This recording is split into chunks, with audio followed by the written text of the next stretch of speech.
জন্মদিনের পার্টির পরদিনই সরকারি হাসপাতালে লিফটে আটকে যে যুবকের মর্মান্তিক মৃত্যুর ঘটনা ঘটেছে এবং ময়না তদন্তের রিপোর্ট এই মুহূর্তে এসে পৌঁছেছে। ময়না তদন্তের রিপোর্টে কি উল্লেখ রয়েছে?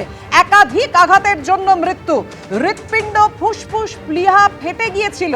ময়না তদন্তের রিপোর্টে উল্লেখ করা হয়েছে পাঁজরের সমস্ত হাড় ভাঙা ছিল, হাতের হাড়, পায়ের হাড় ভাঙা ছিল। ময়না তদন্তের রিপোর্টে আর কি কি উল্লেখ রয়েছে বিশদে জানাবেন। আমাদের সঙ্গে রয়েছেন আমাদের প্রতিনিধি ঝিলম করঞ্জাই। ঝিলম, জানাও ময়না তদন্তের রিপোর্টে ঠিক কি কি উল্লেখ রয়েছে? একদম যেমন তুমি বলছিলে ঠিক সেই কথাগুলো যেমন উল্লেখ রয়েছে। কিছুক্ষণ আগেই ময়না তদন্তের প্রক্রিয়া শেষ হয়েছে এবং আরজিকর মেডিকেল কলেজ হাসপাতালের ফরেন্সিক ডিপার্টমেন্ট সূত্রে যেটা জানা যাচ্ছে, ময়না তদন্তে উল্লেখ করা আছে যে এই মৃত্যু হয়েছে ডেথ ডিউ টু পলিট্রমা, অর্থাৎ অসংখ্য ইনজুরি হয়েছে এবং এই ইনজুরির মধ্যে আঘাত কোথায় কোথায় লেগেছে। তার ফুসফুস ফেটে গিয়েছিল, হৃৎপিণ্ড ফেটে গিয়েছিল, তার লিভার ফেটে গিয়েছিল, স্টমাক অন্ত্র ফেটে গিয়েছিল এবং তার পাঁজরের যে হাড়গুলো ছিল সব কটা ভাঙা। তার হাত, দুটি হাতের সমস্ত হাড় ভাঙা ছিল, পায়ের হাড় ভাঙা ছিল এবং শরীরের ভেতরে তার প্রবল রক্তক্ষরণের প্রমাণ মেলে এবং চিকিৎসকরা এর থেকে অনুমান করেছে যে তার এই মৃত্যু হয়েছে খুব সম্ভাব্য কারণ হচ্ছে ডেথ ডিউ টু পলিট্রমা। এবং এই আঘাতগুলো কিভাবে রেখেছে তাদের একটা অনুমান যে কোনো জায়গায় তিনি আটকে গিয়েছিলেন, ঘষা খেয়েছিলেন এবং ঘষা খাওয়ার ফলে তার এই পাঁজর ভেঙে যায়, পায়ের হাড় সমস্ত কিছু ভেঙে গিয়ে শরীরের ভেতরে যে বিভিন্ন অঙ্গ ফেটে গিয়ে যে রক্তক্ষরণ হয়েছে তার সেখানেই মৃত্যু হয়েছে। এই অঙ্গগুলো ফেটে যাওয়া এবং রক্তক্ষরণ দুটোর কারণে। একদমই ঝিলম, আমাদের নজর থাকবে সেদিকে, কারণ মারাত্মক সমস্ত যে রিপোর্টে যা উঠে এসেছে, ভয়ঙ্কর ভাবে যে মৃত্যু হয়েছে। এই মুহূর্তে তোমায় ধন্যবাদ ঝিলম। এবার দেখুন, এই জন্মদিনের পার্টির পরদিন সরকারি হাসপাতালে লিফটে আটকে যুবকের যে মর্মান্তিক মৃত্যু, কিভাবে মৃত্যু হয়ে থাকতে পারে এই যুবকের, চিকিৎসক কি বলেছেন দেখুন।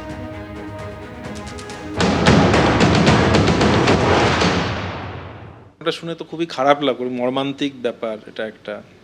তবে লিফটের ক্ষেত্রে আমরা সবসময় যে ট্র্যাপড ডেথগুলো দেখি, বুঝতে পেরেছো, ট্র্যাপড ডেথগুলো না মোস্ট অফ দ্য টাইম দেখা যায় যে এটা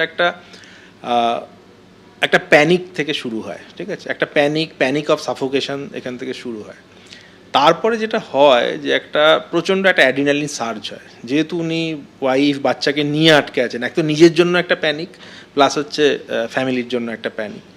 এবার সেটা ধরো 1 মিনিট হলো, 1.5 মিনিট হলো, সেটা একটা, তারপরে বেরিয়ে এলেন, ব্যাপারটা হয়তো নর্মালাইজ করে যায়। কিন্তু তারপরে হলে যেটা হয়, একটা ম্যাসিভ অ্যাড্রিনালিন সার্জ হয়। অ্যাড্রিনালিন সার্জ হলে কী হবে না, মানে তোমার পালস রেটটা হয়তো নর্মালি 80 থাকে, সেখান থেকে তো 180 হয়ে গেল। ব্লাড প্রেশারে একটা ম্যাসিভ সার্জ হলো, 200/100 প্রেশার হলো এবং তার থেকে একটা হার্ট অ্যাটাক হয়, ঠিক আছে। এখন অনেকেই ভাববেন যে হয়তো সাফোকেশন হয়েছে অক্সিজেনের ঘাটতি হয়েছে, কিন্তু লিফটগুলোতে ইউজুয়ালি অক্সিজেনের ঘাটতি হয় না। তার কারণ হচ্ছে লিফট কিন্তু এয়ার টাইট নয়, এধার দিয়ে ইয়েটে আসে। আর একটা হচ্ছে লিফটের ডেথে যেটা মানে সমস্যাগুলো হয় যে লিফটে আটকে পড়লে যে আমাদের লোকজন পৌঁছতে পারে না। এই যেমন একটা ধরো কোনো সমস্যা হচ্ছে, তার তো কিছু একটা সময় সে দিয়েছে, এবার আমরা হয়তো সেখানে পৌঁছতে পারি না। হ্যাঁ, মানে এই যে ইভ্যাকুয়েশন, মানে এই যে প্রিভেনশন অফ, এটাও করা যায় না বিকজ অফ তুমি পৌঁছতে পারছো না বলে। আপনারা শুনলেন এক চিকিৎসকের বক্তব্য যে কিভাবে মৃত্যু হয়ে থাকতে পারে ওই যুবকের। কিন্তু যুবকের বাবা ভয়ঙ্কর সমস্ত অভিযোগ করেছেন যে কেন নিরাপত্তা রক্ষী ছিল না, কেন ছিল না ওখানে লিফটম্যান, চরম অসহযোগিতার অভিযোগ তুলেছেন তিনি। শুনুন।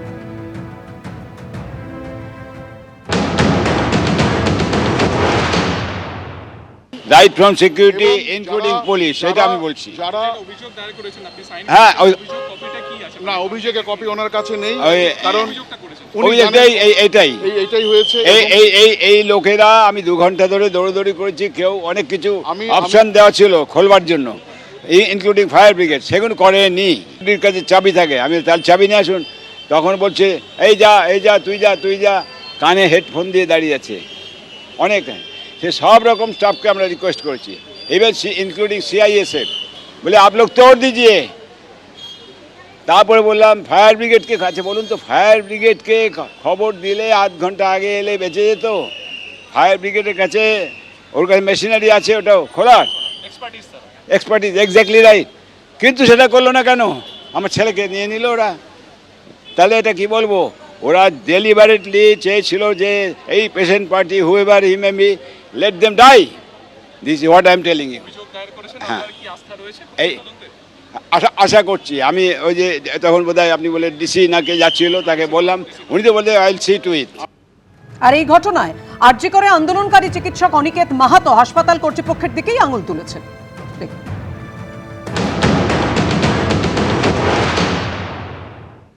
হসপিটালের যে মনিটরিং, হসপিটালের যে লোকাল কর্তৃপক্ষের যে প্রম্পটনেস বা ইনফ্রাস্ট্রাকচার গড়ে তোলার উদ্যোগ বা চিকিৎসকদের দিক থেকে যে উদ্যোগ, এই উদ্যোগের জায়গাতে একটা সম্পূর্ণরূপে একটা অবনতির চিত্র এসেছে। সেটা লোকাল কর্তৃপক্ষ আরজিকর মেডিকেল কলেজের ক্ষেত্রে সুস্পষ্টভাবে যেটা আমরা দেখেছি, যখন আমি এখানকার আন্দোলনের পরবর্তীকালে যে সময়টুকু ছিলাম, সেখান থেকে দেখেছি যে লোকাল অথরিটি কাজ করার ক্ষেত্রে একটা চরম উদাসীনতা, এবং এই উদাসীনতাটা আসে সেটা হচ্ছে ডিএমই ডিএইচ প্রিন্সিপাল সেক্রেটারিকে না জানিয়ে নাকি কিছু করা যাবে না। তাহলে একটা সামগ্রিক স্বাস্থ্য ব্যবস্থাতে যারা বসে আছে তারা কোনোভাবেই চায় না যে স্বাস্থ্য ব্যবস্থার উপরিকাঠামোতে সম্পূর্ণ আমূল পরিবর্তন আনা, যে খোলনুলচে বদলে ফেলা প্রয়োজন, সেইটাতে যা যা সামগ্রী করার প্রয়োজন তার একটা চরম উদাসীনতার জায়গা। 2024 সালে আরজি করে কর্তব্যরত অবস্থায় এক চিকিৎসকের ধর্ষণ ও খুনের ঘটনার পর এই কথাই বলেছিলেন আন্দোলনকারী চিকিৎসকরা। আর আজকের এই ঘটনা চোখে আঙুল দিয়ে দেখিয়ে দিল যে আরজি কর আছে, আরজি করে। অভয়ের মা কি বলেছেন?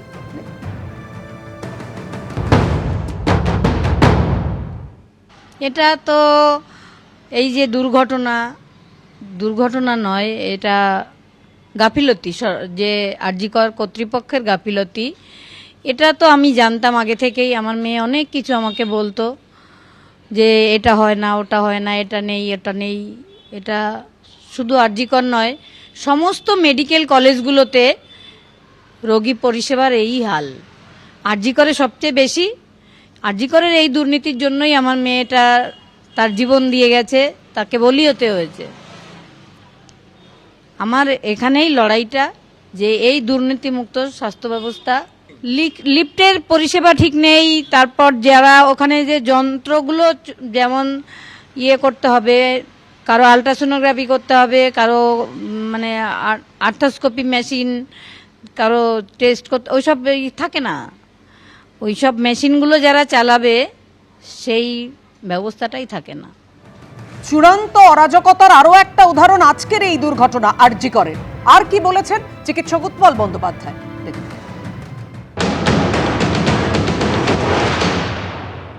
স্বাস্থ্য ব্যবস্থাটা একেবারেই যেরকম একটা দুর্নীতি দুর্বৃত্ত চক্র, এটার একটা অন্তর্জলী যাত্রার আয়োজনটাকে সম্পূর্ণ করে দিয়েছে। এই যে আমাদের একদম পচে যাওয়া, শেষ হয়ে যাওয়া স্বাস্থ্য ব্যবস্থাটার একটা সিমটম মাত্র।